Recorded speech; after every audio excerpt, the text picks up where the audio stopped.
Magandang hapon sa lahat. Ako pala si Ginoong Lihim Bulanida, ang tagapagtalakay tungkol sa schools and social institution. So, pakibasa.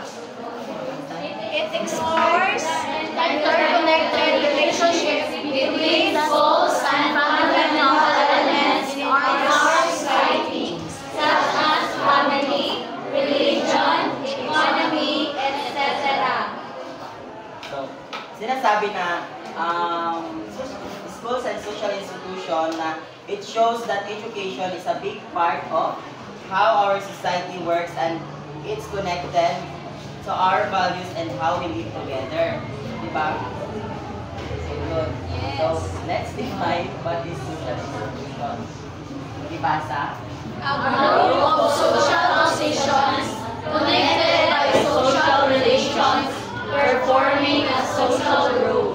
So, in any institution in a society that works to socialize the group of people in it is na tatawag natin social institution. For example, universities, government, and family.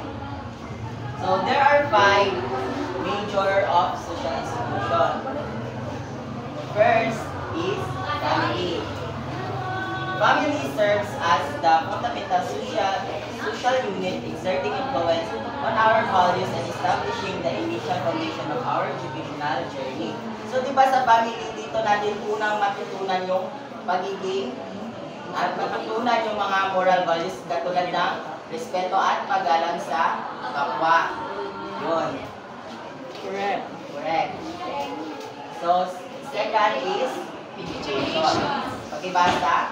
Education plays a critical role as a key social institution, shaping individuals and actively contributing to the development of societal values and norms.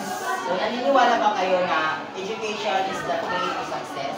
Yes. So, di ba, mahalaga talaga ang ginagampanan ng edukasyon sa ating pang-araw-araw buhay dahil dito nagkakaroon ng mga tao ng masagana at maginhawa na buhay, di ba? Dahil sa edukasyon, sa pamamagitan ng edukasyon ay dito nagkakaroon tayo ng mga maraming kaalaman.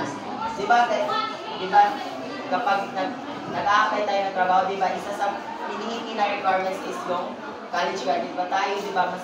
Mas maganda kung may mailalagay tayo sa ating requirements na college graduate tayo. Education.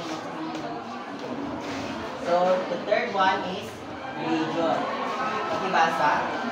Religious institutions exert a significant impact on education by shaping moral perspectives. So, kung mapapansin nyo, di ba, sa mga paaralan tulad ng STC, di ba may Christian living sila?